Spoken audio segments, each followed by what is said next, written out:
이번 시간에는 이미 세 번째 시간에 예고해드린 고혈압에 관한 두 번째 시간으로 매스컴과 유튜브에서 활발하게 발표되고 있는 고혈압약의 복용 방법에 관해 말씀드리겠습니다. 혈압약 복용 시간에 대해서는 매스컴과 유튜브 방송 시청으로 잘 알고 계시리라 생각됩니다. 폴리페놀과 건강의 최신 의학 정보에서는 혈압약을 복용하시는 분들께 좀 더 자세히 복용 시간에 대해 말씀드리려 합니다. 혈압약 복용 시간을 언제로 할 것인가라고는 해묵은 논쟁의 출발점은 과도하게 높아지는 아침 고혈압이 심장마비와 뇌졸중으로 인한 사망률을 높이고 있어 이 문제를 해결하기 위해서는 복용 시간을 아침에서 저녁 시간으로 바꿔줘야 한다는 데 있습니다. 여러분들께서는 아침에 일어나 활동을 시작하게 되면서부터 서서히 올라가며 오후 3시와 6시경 가장 높이 올라갔던 혈압이 잠을 자면서 서서히 떨어져 새벽 3시와 6시경에는 가장 낮아지고 기상을 전후하여 다시 올라가는 정상인의 24시간 동안의 혈압 변동 곡선을 보고 계십니다. 문제가 되는 아침 고혈압은 기상을 전후로 하여 혈압이 급격하게 올라가는 현상으로 다수의 연구 결과에 의하면 다음 패에서 보시는 것과 같이 과도한 혈압 상승으로 인하여 심장마비와 뇌졸중이 유발될 가능성과 사망률이 높아진다는 사실을 확인하실 수 있습니다. 얼마나 혈압이 올라가야 과도한 혈압 상승인지에 대해서는 정해진 바가 없습니다.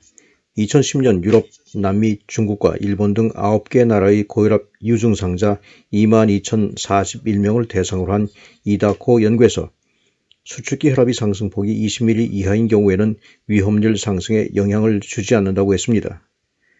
그러나 2006년과 2008년에 발표된 일본의 오하사마 연구와 영국과 벨기에 사람을 대상으로 한 더블린 연구에서는 10mm 혈압 상승의 경우에도 심혈관 질환으로 인한 사망률은 37%에서 45%까지 높아졌다고 합니다.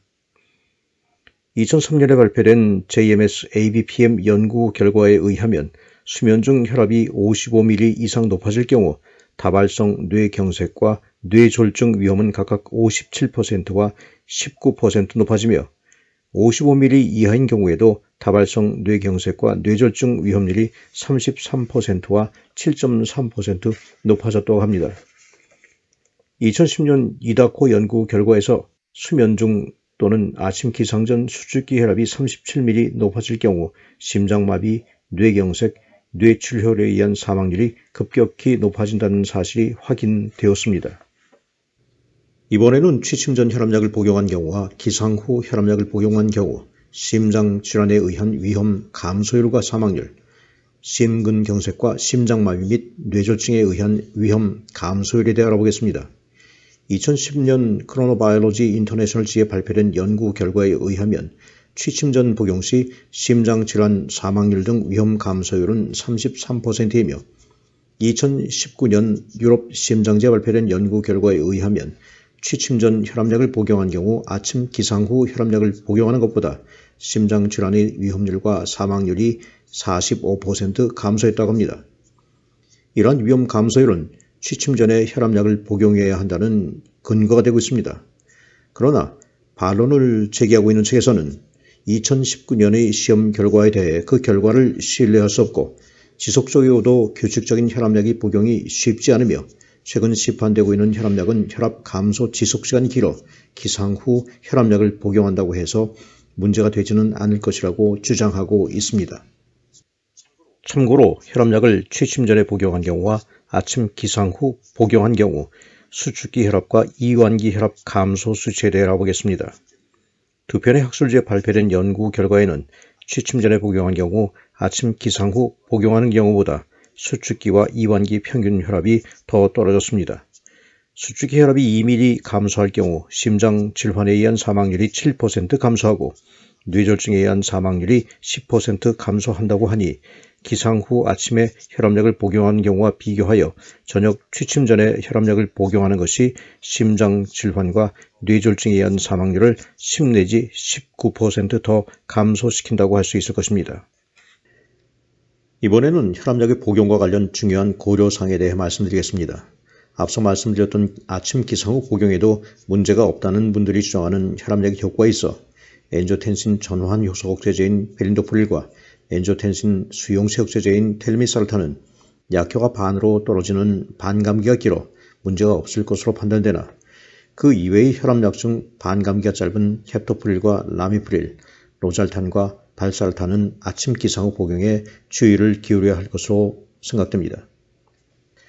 표에서 보시는 베타블로커 중 콩코르, 칼슘 통로 차단제 암로드핀, 알파블로커 카드라 엑스웰, 이뇨제인 클로르살리도는 약효의 반감기가 길어 아침 기상 후 복용에 문제가 없을 것으로 판단됩니다. 다만 반감기가 긴 이뇨제의 경우 취침 전 복용에도 문제는 없으나 이뇨제의 특성상 야간에도 배뇨를 해야 하는 문제점으로 안정적인 깊은 수면을 위해서는 이뇨제는 취침 전 복용을 삼가해야 할 것입니다. 실제 복약 지도에 있어서도 이뇨제는 저녁 6시 이후에는 복용을 삼가도록 하고 있습니다. 표에서 보고 계시는 고혈압 복합제는 단일 처방으로는 혈압이 조절되지 않는 분들과 복용량을 줄여 부작용도 줄이면서 혈압 조절의 효과는 높이려고 하는 목적으로 처방되는 혈압 조절제입니다. 가장 많이 처방되는 복합제제에는 ARB와 CCB 복합제가 있는데 반감기가 대체로 길어 복용 시간에 따른 과도한 혈압 상승을 줄여줄 수 있는 장점이 있어 최근에는 단일 처방보다 복합 처방이 더 늘어나고 있는 추세입니다.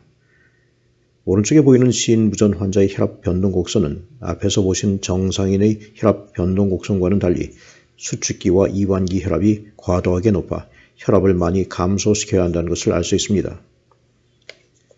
복합 제제에 의한 혈압 감소 효과는 단일 처방에 의한 혈압 감소 효과보다 커서 목표 혈압인 수축기 혈압 140ml, 이완기 혈압 90ml보다 각각 20ml와 10ml 더 높은 경우 혈압 조절에 효과가 있는 것으로 알려지고 있습니다. 언제 혈압약을 복용해야 하는가에는 혈압약의 약효 반감기 이외에 고려할 사항이 또 있습니다. 지속적으로 규칙적으로 혈압약을 복용할 수 있는가 하는 것입니다. 아침 기상 후 복용하는 것은 잊지 않고 같은 시간에 지속적으로 복용할 수 있는 장점이 있는 반면에 사회활동을 하신 분에게는 저녁 취침 전 혈압약을 복용하는 것은 쉬운 일이 아닙니다. 따라서 복용하시는 혈압약의 반감기와 효과의 지속시간을 고려하여 혈압약 복용 시간에 문제가 없다면 그대로 드시고 혹 드시는 혈압약이 혈압 감소 효과가 기대했던 만큼 크지 않거나 반감기가 짧아 효과의 지속시간이 길지 않은 경우에는 혈압약 교체를 요청하시면 되겠습니다. 이미 말씀드린 것처럼 혈압약은 매일 드셔야 하는 혈압 조절제이니 잊지 않고 규칙적으로 지속적으로 혈압약을 복용하실 수 있는 방법을 선택하여 복용하시기 바랍니다. 다음 시간에는 현재 적용되고 있는 고혈압의 구분이 맞는 것인지, 혈압약은 어떻게 혈압을 낮추는지, 혈압약이 종류별로 어떠한 부작용이 있는지에 대해 말씀드리겠습니다.